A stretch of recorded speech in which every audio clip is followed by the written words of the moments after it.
Good afternoon, everyone. I see folks are joining the Zoom. Welcome to our NCVA meet and greet. My name is Andrea Wilson, and I will be managing the chat today and helping behind the scenes. But before we get started, feel free to state your name and where you're coming from in the chat box, and we'll get started in about a minute. I just want to give folks a chance to join the Zoom. Right. Welcome, everyone. If you're just joining, feel free to put your name and where you're coming from in the chat box. Right.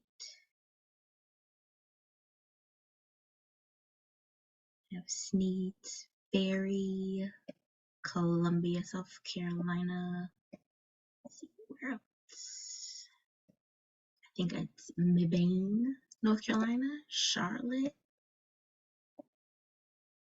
Halifax County, Concord, and here.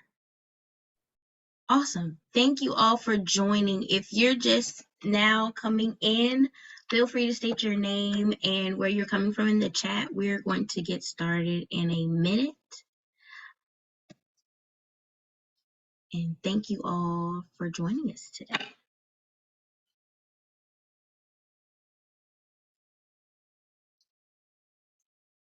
All right. Okay, let's get started. Again, welcome to our North Carolina Virtual Academy meet and greet. My name is Andrea Wilson.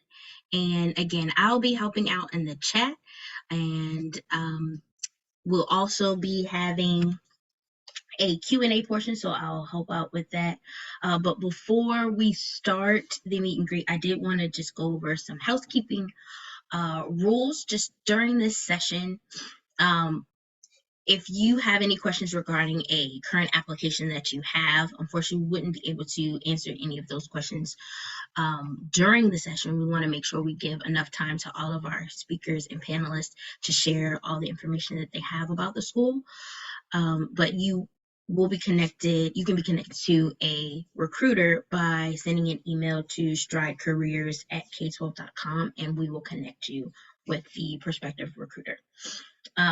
Again, we are having a Q&A session at the end of the webinar, so please save your questions for that time. You can put them in the Q&A box that should be on your part of your screen, whether it's on the top of your screen or bottom, but you'll see a Q&A box. You can put your questions there, and we'll try to answer as many as we can at the end. And also, this webinar is being recorded, so we will make sure to get that sent out to you just in case you're unable to stay for the entire time. So I just wanted to go over those few housekeeping rules and then just share a little bit about who we are. So Stride was formerly K12. We changed our name a few years ago, but you would still see K12 under, if you see any commercials or anything, you'll still see the K12 name, and that brand is still very much alive, but it's under Stride. We've been around for over 20 years now, and we are one of the leading providers of online education for students from K through 12. And we've also expanded that to after high school. So we do provide courses that are for college, and then also we have some other portfolio companies that are geared to tech, as well as MedSearch, which is another portfolio company that we have. But today we will be highlighting one of our Stride schools, which is North Carolina Virtual Academy. So I will be giving the mic over to one of our academic administrators, Tasha Parnell. And Tasha, feel free to take it away. All right. Well, good afternoon, everybody, and welcome to the meet and greet for NCVA. My name is Tasha Parnell, and I am one of the academic administrators at North Carolina Virtual Academy. I'm actually the high school academic administrator, and I would like to send a shout out to all my other administrators who are here in the participants and in the Q&A session. If you have questions, then they are here as well to support. Today, we have teacher leaders from all over our school. So NCVA is a K through 12 school, and so we have Melissa O'Connor, who is an elementary school teacher. We have Deanna Brancasio, who is a middle school teacher. We have Claire Jernigan, who is a high school teacher. And then we have Kim Keaton, who is one of our exceptional children's teachers. And so we want to spend time, I don't want to take a lot of time hearing from me. You want to hear from the people who are in the trenches with the students every day. And so what we're going to do is just take a little bit of time for each of them. And we're going to start with Melissa to tell us a little bit about what her day looks like and her journey to NCVA. So I'm going to turn it over to Melissa. Hi, everyone. I actually am in Hampstead, North Carolina, which is close to Wilmington. Shout out to my Sneads Ferry and my other Wilmington friends that I just saw in the chat. I am currently a 3rd grade teacher at NCVA. In our elementary department, we are departmentalized. So I only teach math. I only plan for math. It's amazing. So I originally came from brick and mortar, and during COVID, I was pregnant, didn't feel comfortable in that environment. So I left and I was a stay-at-home mom for a year. Wasn't my life. I love staying at home, being at home, but I miss teaching. That was my passion. So I heard about NCVA and I was like, you know what? I'm going to give it a try. Best decision I've ever made. The work-life balance for me is fantastic. I keep my little one at home. We luckily are fortunate for daddy daycare part-time, so it works out really well for childcare. And being at home is just fantastic. My daily life, I get up at 7:15. I get my cup of coffee. I get myself ready. I love on my toddler for about 10, 15, 20 minutes before I have to be upstairs at 8 o'clock. Get upstairs at 8 o'clock with my coffee, and I have 30 minutes to check my email, respond to parents, make sure my lessons are ready for the day. Uninterrupted. No one's coming in to talk to me. No one's bothering me. I am doing it it's amazing. At about 8:30, I have my first class that lasts for 45 minutes. I've got about between 20 to 22 students in that class. Breeze. My second class starts at 10, again, about 15 to 20 students in there. And then I have a 30-minute break. I can go switch out the laundry. I can empty my dishwasher. I can love on my toddler. It is a brain break for me.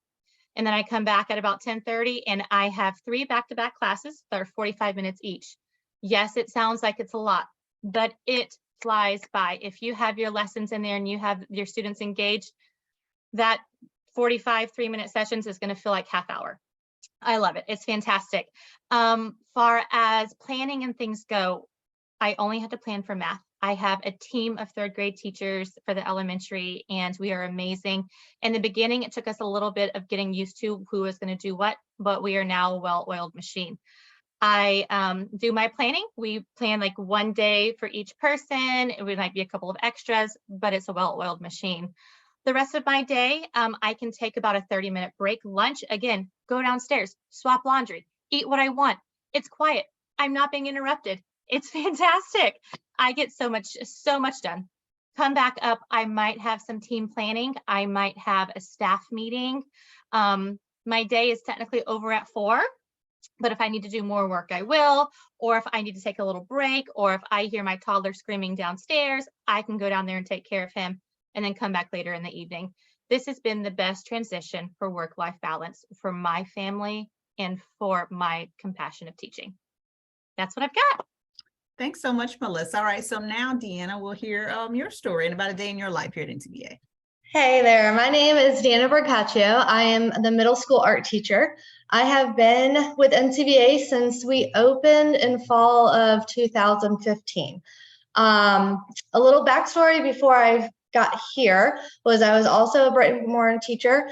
I got pregnant and I was supposed to go back in the fall, and well, I just wasn't sure if I was ready. And NCBA had an art opening for a part-time art teacher the first year, which was a great little segue into the virtual life.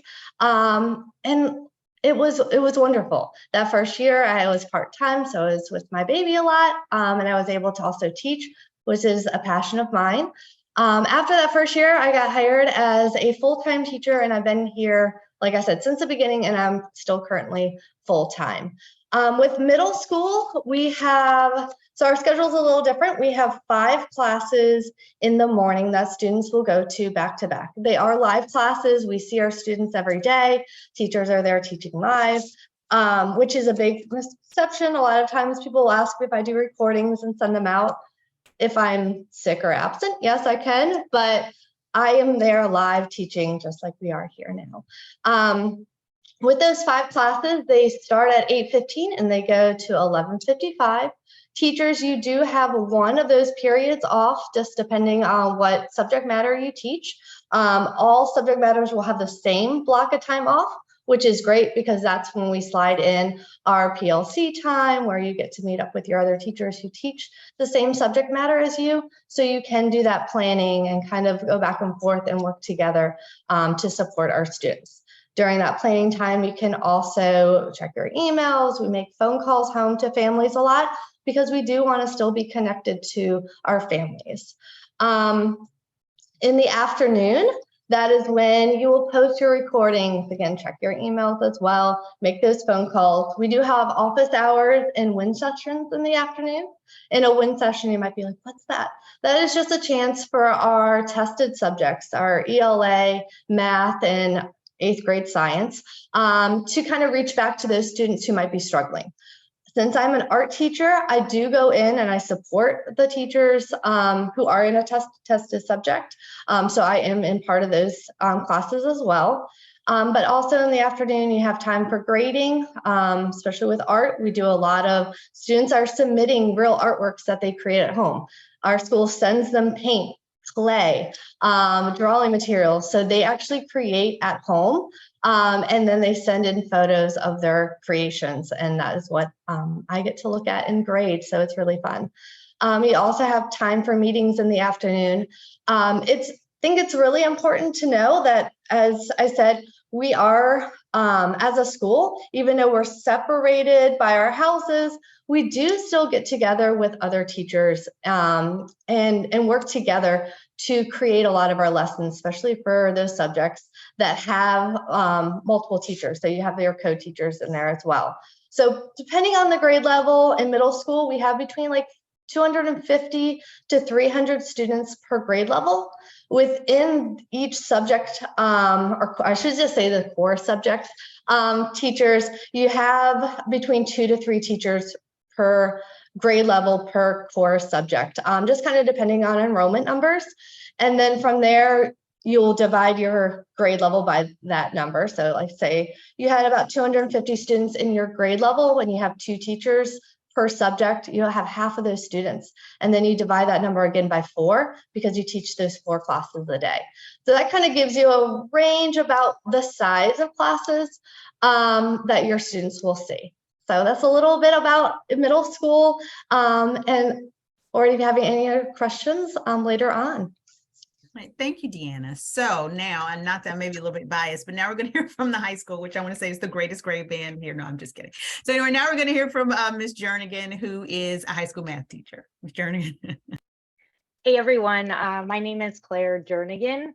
I live in Granville County, right outside the Durham and Raleigh area. And I've been at NCVA since January 2021. I came in right in the middle of COVID, kind of to pick up exactly what Melissa said. COVID was crazy for all teachers, and I just wasn't satisfied where I was. NCVA had a math position open. My husband encouraged me to do it because it was just so insane working in brick and mortar. I had worked in brick and mortar in the middle school for 8 years prior to that. And like Melissa said, it was a life-changing decision. I couldn't I couldn't be happier with where I'm at NCVA, and it's been such a great balance between work and life balance. So it's definitely something to think about if you're in that same position.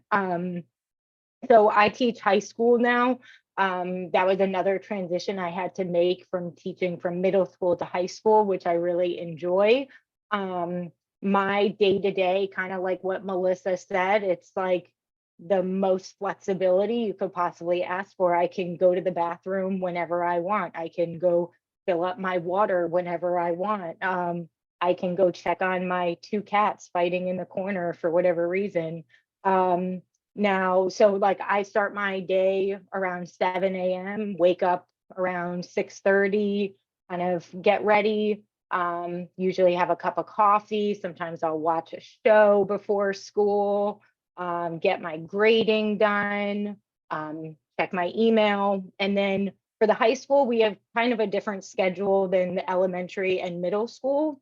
So we're in a block schedule. So we teach 60-minute classes, which seems like a lot, but it really goes by so fast. I am a proponent. I am a person that usually goes over the amount of time just because we tend to not have enough time with the communications that we have in class, getting attendance and kind of getting just like our routine of class done. That takes a little bit of time.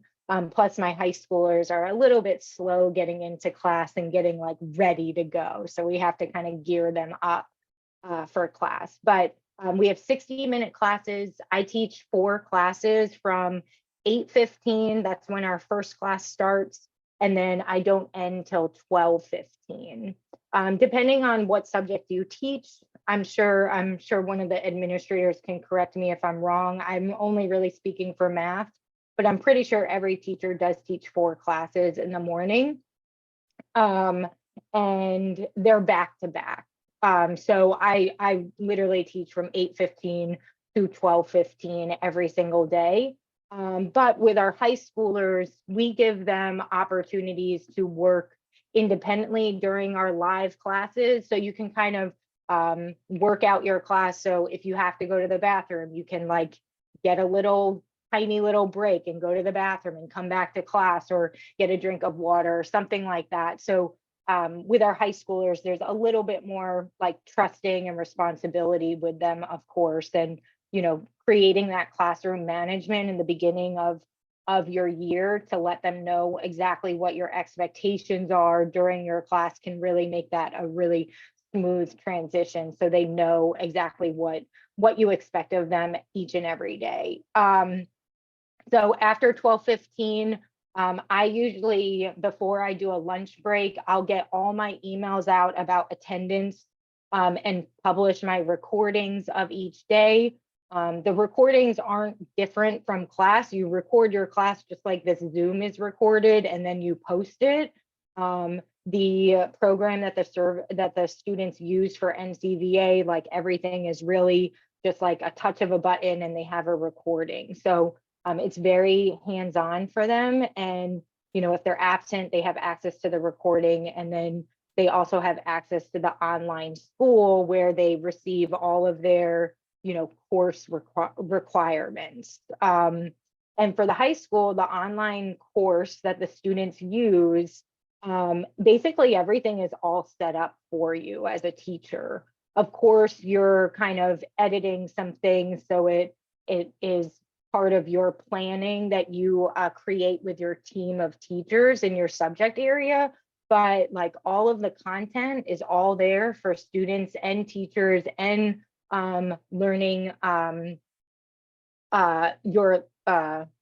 your like guardians to look at whenever they want, and then you edit it to how you want your class to go.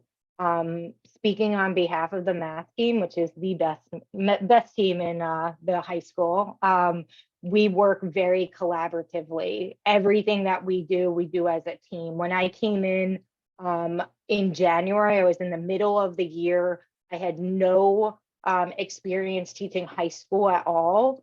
I had no content. I had nothing. And my team basically added me to this folder, and I had all of the lessons. PowerPoints were done. I literally just had to go into class and start posting these PowerPoints that they all had done ahead of time. And then of course, over time, I edited those PowerPoints and those lessons to be more my style of teaching and more personal to me. And then throughout the last 3 years that I've been working at NCVA, we just keep improving our lessons over and over each year. And it's been so much. Teaching in brick and mortar, I had 4 different preps every single day. So I was basically teaching like an elementary teacher, teaching all these different subjects. Now I have 1 prep, and it's basically done before the year even starts. So that's a game changer in my mind. And for the high school, for the afternoon, so you get a little lunch break. Usually we have on Wednesdays, one day a week, we'll have a PLC meeting where we actually meet with the entire math department and talk about like the major things that are happening in the math department. And then we also split up into our like grade levels. So I teach math 1. I'm strictly math 1, but traditionally teachers will teach more than 1 subject. So they'll teach like math 1 and math 2. And I know like for English, some teachers teach like English 1 and English 2. So you might have 2 preps, you might just have 1, but in general, everybody works together in your department. So you're sharing all the resources. So all the classes are basically the same throughout the grade. And then we also in the afternoons, just to, you don't have the whole afternoon free at all. You are sitting in front of your computer most of the day, but it is nice to kind of have that time where you can like run off and go to the bathroom when you want, or you can, like Melissa said, you can, make your own lunch in your own home and have a quiet time where you're eating lunch for, a half hour, 45 minutes. In the afternoon, the high school does do small groups where we have groups of students from our classes that are between like 8 and 10 students. It's very small, where we do like review and we cover major topics that are part of that content area. And it's a really personal way to teach your students. I love our small groups. They're an hour once a week. 3 days a week. So it's really nice. You get to really know your students very personably, and they really like you see so much progress on their side. Getting this extra practice. Now, small groups is only for EOC classes that take the major tests, state tests at the end of the year. So math has one, English has one, science has one. And not every teacher does small groups. It depends on what class you teach. So that's basically my day. I usually end around 4, and I do end at 4. I shut my computer. I do not check my email, and I'm good to go for the next day. I'm set up for the week. Usually I'm set up a week before for all my classes, and it's just about kind of making sure you have emails and you're reaching out to your students and your families when you have to. So like I said, it's been the best decision I've ever made. It's been a great transition, and I love my job. Well, thanks so much, Claire. So now we're going to hear from Kim Keaton, and our EC department, or special education department, is K through 12. And so they have their own department with their own academic administrator. So we have Kim Keaton here, who is one of the teachers. And I was just thinking, Kim, you support the high school. So isn't that great? So now I was thinking the same thing. I was like, well. that's great that I'm right after Claire. That's right. So let's hear from Kim. And I also at the math level, at the high school level, even the EC teachers are split up into what subjects we help support and that we work with. And I happen to be math as well, just like Claire. So I help teach math 2, 3, and 4. What does that mean? That means that I help co-teach 4 times a week, Monday through Thursday normally, in those live class sessions that Claire was talking about. Go in there just as extra support.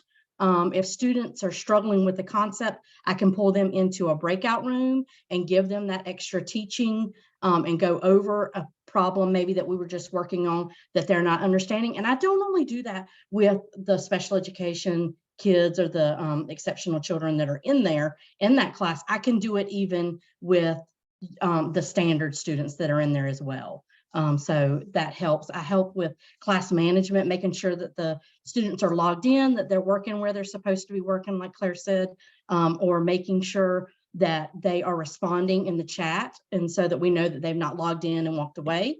We normally do that 3 hours in the mornings, Monday through Thursday. And then we have small groups from 1 to 2, and that's just at the high school level. We do ours all together. All 4 of us EC teachers hold our small groups in one session, sort of like this, and take each of our groups into breakout rooms, because that allows us, we invite all of our EC high school students to that session, because they can come in if they're required for a small group, or they can come in just as optional to get extra help on anything that they might have from a class. One of us is always available during that 1 to 2 time period when we're in there to help with just those study hall kids that are in there just for extra support for whatever that might look like for them. As far as planning, we do meet with our EC team for our monthly PLC. But as I said, especially at the high school level, we're all together every day from 1 to 2. So we stay in pretty close contact. And because we serve each other's kids since we are doing math or English, and we're assigned to a particular subject, we don't always see all of our kids on our caseload. It just depends on what their services are. Our caseloads at the high school level run normally between 20 to 25 students. I know some of the elementaries might be a little more than that. And it just depends on the grade. And I think it was Deanna that said, it just depends on enrollment. We never know what that exact number is going to be. They ebb and flow. So as far as contact with parents, we have contact by calling. We try to talk to our parents and families and make contact with them at least once a month to make sure that they are getting the support that they need and nothing has come up with their student. We are constantly talking to them through email, and we also have the option for our parents to opt in for text messaging, so we can contact them by text as well. All right, so that is how it is at high school. I know elementary EC and middle school may work a little differently. I know their time slots are a little less, but like Claire said, our high school co-teaching classes and small groups are an hour. So. Okay. All right, well, thank you, Kim, and thank you to all of the teachers for, because that's what you really came to hear, for telling us a little bit about the day in the life here at NCVA. So we can move to the next slide. I'll just give you a little bit of high level detail, and then we want to be able to make sure that we have time for questions. So NCVA is a K through 12 school. We have about 150 teachers, including interventionists, instructional coaches, remediation teachers. I saw in the chat box, we do have counselors at each level. We have social workers as well. We have a lot of support staff. We have advisors as well as counselors, and you're probably like, what's the difference? But we have a whole team of people that are just student support, the student support administrators here as well, who just support families in online learning, calling them, keeping up with them, making sure that they are connected and they have the things that they need as an extra support to the teacher, the student, as well as the parent. Currently, we have about 2,600 students, and you can see the breakdown here. You see what our mission is. We have people ask what kind of students come to NCVA, all kinds. So, I mean, there's no particular student who this is for. We use the lottery system, and it is a charter school. We take the students that come up in the lottery, but we find that people are attracted to us who may not fit in traditional brick and mortar setting, and that could be because a student has a specific illness, that could be because a student is a star athlete, that could be that the student wants to finish, get their 2-year degree through the Career and College Promise program, and they can do that really easily here. So there's all kinds of reasons why people are attracted to us. We are 100% virtual. I believe we have students in I want to take that back, in every region. I'm not sure it's every county, but in every region of North Carolina, we do have students from all over and teachers from all over. I think that some of our teachers here said where they were from. We do require those live daily class sessions. That means that you're having class with your kids. They're required to come. They're required to use their microphone and their cameras. So we want to make sure that teachers understand it's not asynchronous. It's not you send on a recording and kids come in if they just want to have open office times. We do have open office times in some regard. Very rarely our time spent with students is intentional, and open office is sometimes just that. And then we also have emphasis on community building and working with families. That's why we have a whole student support team. That's why we want to have that live interaction with parents, with students. And that's also why we call our parents learning coaches, because they're partnering with us, and that's part of our community. So when we talk about, another thing that people often ask about is, so what's really going on with you guys here? So we do have professional development like you would in brick and mortar. We try to, we do that in person as well as virtually, and we try to provide that to teachers 3 times a year. But we are also saying that if there's something particular you're interested in, we work with your academic administrator, which is the same as your school principal, to be able to help you with that. We have in-person and virtual outings for staff and students. So these are times that you will be in person. Everything is not just virtual. We try to offer both options. There are virtual clubs for students, connection corners, and SEL groups. And our counselors, social workers, and our advisors, they kind of run some of those SEL groups and connection corners so that students have a way to build community. We do have in-person middle school dance, prom, and graduation. So that is coming up soon for us. And so those are opportunities for our students. And our kids like to come out and go to these things. It's usually in the dorm area because that's where our headquarters is, or our office is. But the students love the opportunity to come out and be with each other during those times. And the in-person graduation is always very special. You get to see kids that you've, taught for 4 years, and then you get to see them in person, and it's really a great time. Lastly, we do have 5 testing cycles we do have to follow. We are a state charter school, so we do follow all those guidelines in terms of testing. And so there are 5 testing cycles throughout the year. They are virtual and in person. And for the in-person tests, we do require all staff and teachers, no matter what your role is, to be available to do the in-person testing, because we do have students all over the state. We have to provide them that opportunity to be able to test in person. So these are some of the things that we do provide outside of just what's happening in your classroom online. These are some of the in-person things that we, and other virtual connections that we provide for students. Okay. Is it time for Megan, or am I still? Yeah, I can jump in, Tasha. Thanks, Megan. Hello, everyone. My name is Megan Payne. I am the recruiter for North Carolina Virtual Academy. I have been with Stride. This will be my 5th year, and I have been recruiting for NCVA on and off since I joined Stride. So we have all of our current positions are posted, but hiring is definitely ongoing, especially this time of year. I encourage you all to go ahead and check out our career website. If you go to Stride, www.stridelearning.com/careers, you will see all of our positions. However, at North Carolina Virtual Academy, we do require a North Carolina teaching certification. So if you go to that keyword search and you type in North Carolina, and then type in what you're certified in. So for example, if you are looking for a high school math position, definitely type in math, and then all the results will pop up. So our hiring process absolutely begins and starts with going to the website and looking at the different jobs. You will see 2 different job boards. One is for our corporate team, and the other are for all of our teaching and academic positions. So again, once you're in that search bar, type in North Carolina and look for what kind of job you're looking, and all of the positions that are posted will pop right up. Once you see one that you want to apply to, you're going to go ahead and click on it, as well as register your email and create an account with us. Once you have that account created, you can apply for as many positions as you'd like. If you are certified to teach both middle school and high school, absolutely apply to both of them if that's what you would like. After you apply to a position, I review your application, make sure all of those boxes are checked. Certifications are up to date, different things like that, that the experience is there. Once your application is reviewed, if you are selected, then you will be invited to complete a HireVue interview. HireVue is a digital interview in which you will be asked 4 questions, and it's recording yourself answering those questions. Once you submit that, the hiring team has the availability to review all of those interviews. And if they would like to move forward in the next steps, then you will be invited to a final phone interview or a face-to-face virtual interview process. After that, the team, if they wish to make an offer, then I will be reaching out with all of your offer details. So that is our hiring process in a nutshell.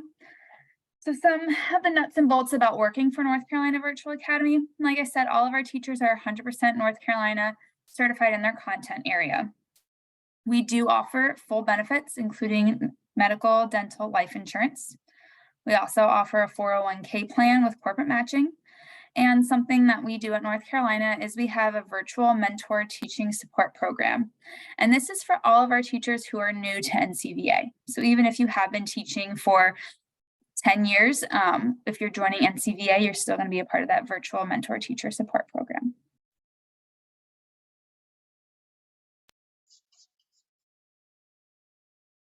Thanks, Megan. Now we have come to the part of the webinar where everyone can participate. It is our Q&A session. I did see a few questions in the chat box, so we can start there. And to our panelists, those that are, if they want to answer, just feel free to jump on the mic. Someone was asking, as far as the school, is this a Title I school? So yes, we are a Title I school, because of the amount of students that are on free and reduced price lunch. So yes, we would be considered Title I. And then, let's see, the next question we have is, what support positions do you offer, i.e. academic administration, counseling, behavior specialist, teacher, mentor, etc.? So we offer, I think we talked about, we do have counselors. We have a counselor for elementary, a counselor for middle, high school. We have 4 counselors.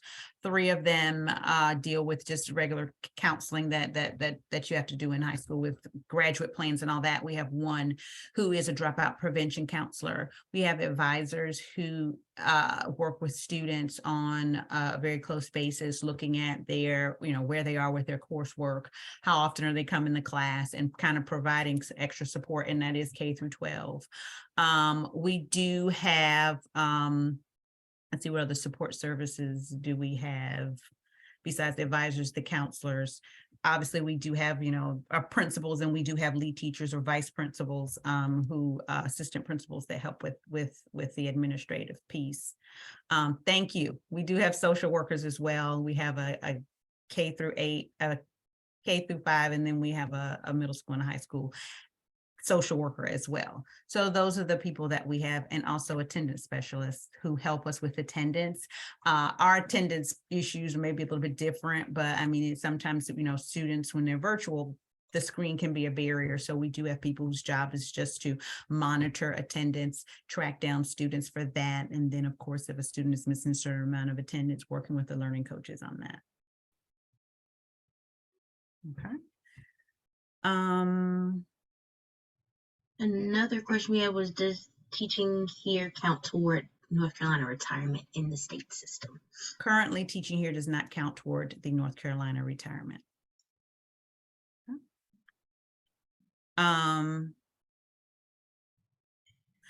As far as residency is concerned, I don't mean to answer all the questions. I'm trying to, if anybody else wants to jump in, please do. As far as residency is concerned, you have to be licensed to teach in the state of North Carolina, as is stated. We have a percentage amount of staff that can be outside of North Carolina, because of course there is a travel piece, because all those in-person things that you saw are requirements of your job. And so if you live out of state, it might be difficult for you to be able to travel in. Now we have people that live right across the line, and from South Carolina, it's very, easy for them to come over. And so that may work. So I think it just depends. I don't want to say it's a deal breaker, because we do have people who are willing to do the travel for the few times a year for the times of year they're required to travel. But we do have just a certain percentage. I want to say it's less than 20%. Yes, the headquarters is in Durham. Okay, make sure I'm not missing anything. I see Um, sorry, Tasha. Go I ahead, just- Jason, come jump on in. I see the question about open positions. How often should you check? That's a hard question to answer. As soon as we get a resignation or any opportunity to hire new teachers, we post that requisition. So that could be, I would just check it frequently. And the other one is providing PD to help renew our license. We have plenty of opportunities for professional development, some virtual, some are face-to-face. Most everyone that is here always has a plethora of credits to renew their license. So I don't think that's ever something we've been short of. As far as Stride versus state or board employees, what we call them, we do have both positions. So some positions are Stride employees. Most of our positions, our teaching positions, are board employees, or maybe what you would call state employees. So it just depends on the position. And I believe all of the positions are salaried, if I'm not mistaken. And I saw a question in the chat asking about how we support our tier 3 kids. We do have an MTSS team here at NCVA that works with across all grade levels, K through 12, that they go through those tiers with them to see if they can help them make progress. And then from there, if no progress is made, they would make a recommendation for us as the EC team to take a look at that student and see if maybe there's something more like a learning disability that might be going on. So yeah, we do have a whole team of MTSS here at NCVA that work with those tier 3 kids. I saw a question about the in-person outings. So there are 8 regions in North Carolina, and when we do the outings, they attempt to schedule something in each area, so that way the students don't have to travel as far. Now, teachers can put in a request to stay in their region, but sometimes, where I'm from in Wilmington, we have a lot of teachers. So sometimes I have to go to a different region, but they take into account how far you travel. But there are 8 regions, and I believe we have outings typically every month, but teachers are required to go to at least for elementary, 1 outing every quarter. If anyone wants to add to that, feel free. Okay. I can address the calendar question. That's a great question. We still are required to have the same amount of school days and school hours as any school in the state. Depending on the year, our calendar always starts a little different. We tell our employees when they're hired, their contract is an 11-month contract. So we typically have the whole month of July off. But with that being said, those work days at the beginning and the beginning of the year are crucial. The end of the year, we have our students usually, what's graduation this year, Tasha? June 16th. 16th. And then after that, it's teacher work days that are pretty laid back, some tasks that have to be completed. So I think last year our teachers ended up with 5 to 6 weeks off for summer break. Just depends on the summer. But as far as other holidays, Christmas and spring break, those are pretty standard, what you would get in any school. Someone asked about open positions. So, I mean, we're getting to the end of our year. So, our school year. So I think, keep checking. And as positions are being come open, we're going to continue to upload that site. There is, I believe, someone asked about substitute teaching. I do believe there is a substitute teacher rec that is open that you can apply for. We are always looking for substitute teachers. So if that is something that you're interested in, I believe that is available. And I will say the substitutes we've had in the past have got acclimated to our systems and our programs and stuff. And typically, or many of them have decided to become full-time teachers. So it's a nice stepping stone too. I'd like to attest to that. And another question. So as far as substituting, coming from a brick and mortar, when you're sick and you're like, oh my goodness, I'd much rather go to work sick than write a sub plan. I know for elementary, you just cancel your classes.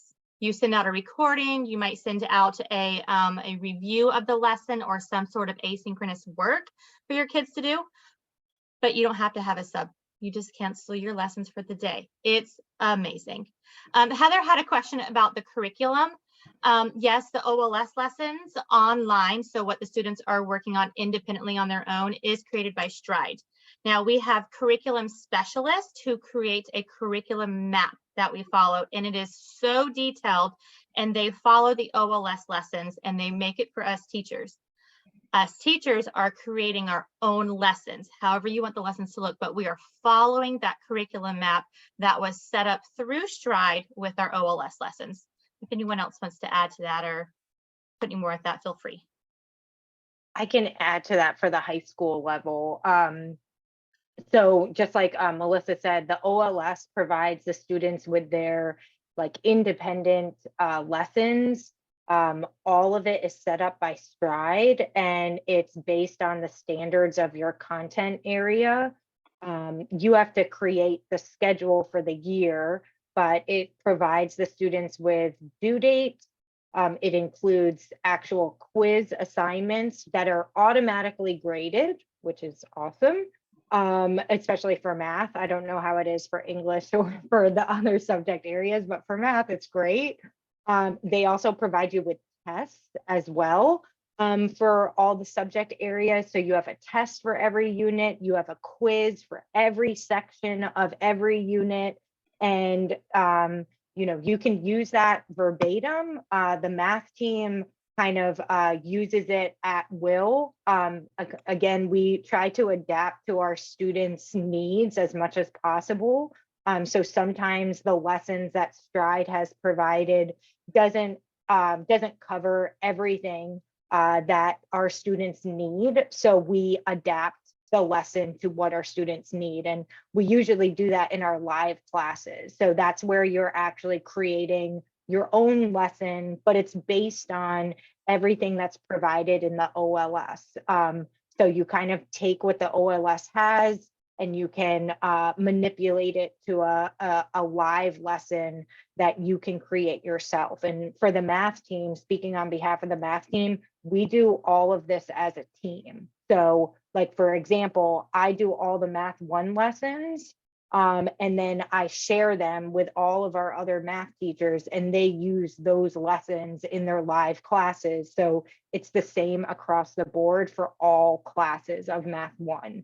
And we do that for Math 2, Math 3, and Math 4. So there's really no difference of content if you have a different teacher. It's just kind of how the teacher teaches it. But it's unbelievable how many you almost have too many resources. It's overwhelming. That's how much you have in the OLS system. So, and what's nice is it doesn't change a ton from year to year. So you have all the resources that you've created from the year before. So you're just kind of adding to and tweaking your lessons the following year. So you're not recreating the wheel, you're adding on to your wheel. It's fantastic. Yes, it's unbelievable. It's so good. It's just about you adapting to your students and personalizing it in a way that meets your needs as a teacher and your students' needs. So there's a question here about how many live lessons a day do elementary teachers teach? So can you, Melissa, maybe answer that one? Absolutely. So this year we teach 5 live lessons a day. So our lessons start at 8:30. And most of the teachers, and I can't attest to this, but there typically will be either a 15-minute break or a 30-minute break in there, depending on how your classes are set up. There are 5 lessons a day. 2 groups are for your lower learners. We call those our below basic. So we have 2 groups of below basic. Then we'll have another 2 groups of our basic students, which are our average. We are very, very data-driven school, and we like our groups to be based on ability. And then we'll have a 5th group, which is our proficient group. So we teach 5 classes a day based on ability, 45 minutes a piece. And those are mandatory with cameras on, with interaction with the teacher, and having those conversations, and those lessons are being driven by the OLS curriculum that Stride has created for us. I think that was, yes, it is mandatory for students. Now, there are small group teaching. I do not teach small groups. We have something called a RIM teacher, remediation teacher. So it's fantastic. We have all of this built-in tiered system. So before you put a child into a tier system like MTSS, they go into something called remediation, which is your small group teaching. So I'm not teaching small group. I'm only teaching my 5 large groups a day. And if I see that a student needs more intervention or more small group work, I will refer them to the remediation teacher, which are smaller groups, maybe 8 to 10 kids. And they will work on things that we are doing in class, but a little bit more in depth and a little bit more structured in that small group. If that's not meeting their needs, then they will be referred to the MTSS system for tier 2 or tier 3, whatever is needed. So there is a process in that and many different ways that we can meet the needs of our students. And I'm going to just take a leap here and say that if you're applying for an elementary teacher position, you don't need to put a specific subject area. I think you can just apply as elementary. And then once you're in elementary, then it's just as needed. That's how that's exactly it. Whatever is Okay. open will kind of plug you Okay. in for what position's open. Okay, so yes, teachers' children do get priority admission like in brick and mortar charter schools. So when we do our lottery, our children, have priority. If you're interested in your student being a part of NCVA. And then it Can says, I oh yeah, touch please. base on that too? I just want to say, just be aware that our students do have learning coaches, which is typically a parent or somebody that's assisting them. Depending on the age of your child, it would be very difficult to work and be the learning coach at the same time. And I only say that from experience. We've had a couple teachers that have kindergartner or first grader, and that's a full-time job in itself. So if you have a support person, a grandmother or somebody else that can fill that role, that's sometimes helpful too, but just be aware it would be very difficult to do both full-time and do them well. Middle and high school would probably be much easier. Yeah. Sorry, Tasha. No, you're perfectly fine.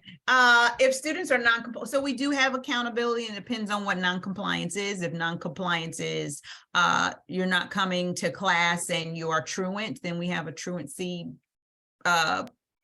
track for those kids. We have students are required to come to Live Class Connect sessions. So before they get down that road, we have teachers who are calling home, sending emails, making parents aware of what's happening. So we're constantly in connection with our learning coaches, and we do that in many, many ways. You cannot just send an email. So if you're a person who doesn't like pick up the phone, this might be hard because you got to pick up the phone all the time and call parents. So if someone's not, so it depends on what non-compliant is, but we do have rules that we follow. And for each of those things that we have to do as just being a school and part of the charter system, then as part of the school system, we make sure that students who are not compliant, there are processes in place and we follow those. So yes. And I feel like there are many levels of support, and it doesn't all rely on the teacher. We have the advisors, and then we have counselors. And then if it comes to your team leads or it comes to your administration, there are so many people that are willing to step up and help with truancy or not paying attention or not. There's so much support with NCVA that I feel like non-compliance, and there's very little of it, but there's so many tiers of support that it's not a big struggle. It's not all on the teacher's shoulders, if that makes sense.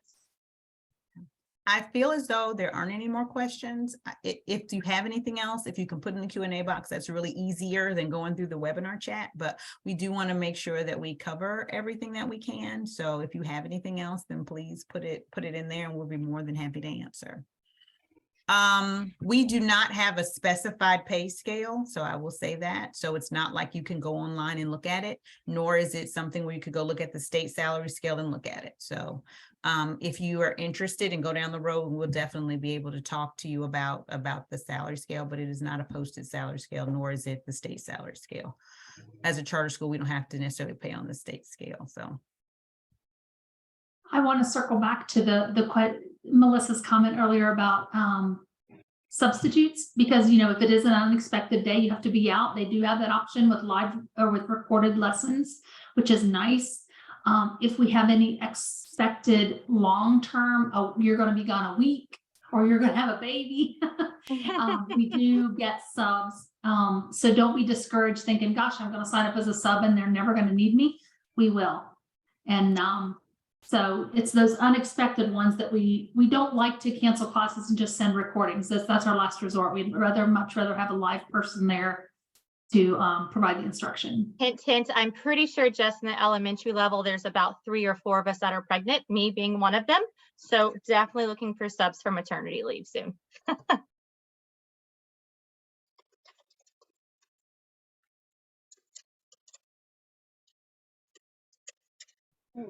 Last thing I will mention as far as that pay scale goes, I know you're probably wondering, I will say that I worked in a previous charter school before coming to NCVA, and the pay was comparable, very comparable, if not a little bit better here. So if you're like worried that because it's a virtual school, it's going to be a lot less pay, no, very comparable to what I came from previously with brick and mortar.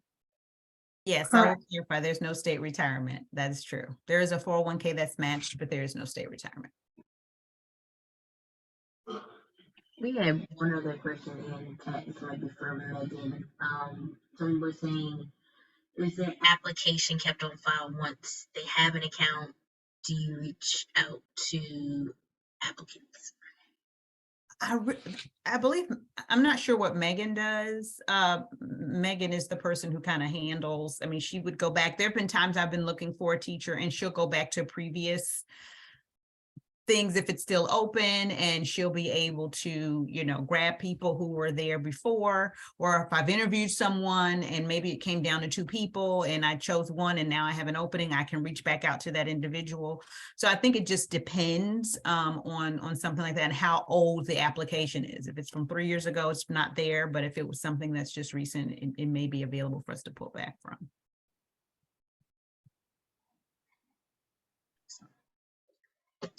I do want to thank everyone for attending today, as well as all of our panelists. I do have our, on our screen right now, there are ways that you can follow us. We're on Instagram, Facebook, TikTok, and Twitter. So you can follow us to see any updates regarding any other events that we're doing, or we also, on our website, of course, we post jobs. And by you registering for this event today, you also are added to our talent community. So when those roles are available, or when Megan is looking for those roles, we already have you added into our talent community. That way we can stay connected and we can let you know about any upcoming events, or if we notice that there are potential roles that you may be a fit for. There's a way that we can stay in contact with you. If you do have any other questions after this event, of course, you can send us an email. We do have at talentteam@k12.com or stridecareers@k12.com. Either one of those will be able to answer those questions or route any of those questions to Megan regarding the job opportunities or questions for our panelists today. Again, this event was recorded, so we will be sending out the recording if you weren't able to attend the entire event. But again, I do want to thank you all for joining, and my name is Andrea Wilson, and I will see you all at our next webinar. Bye, everybody.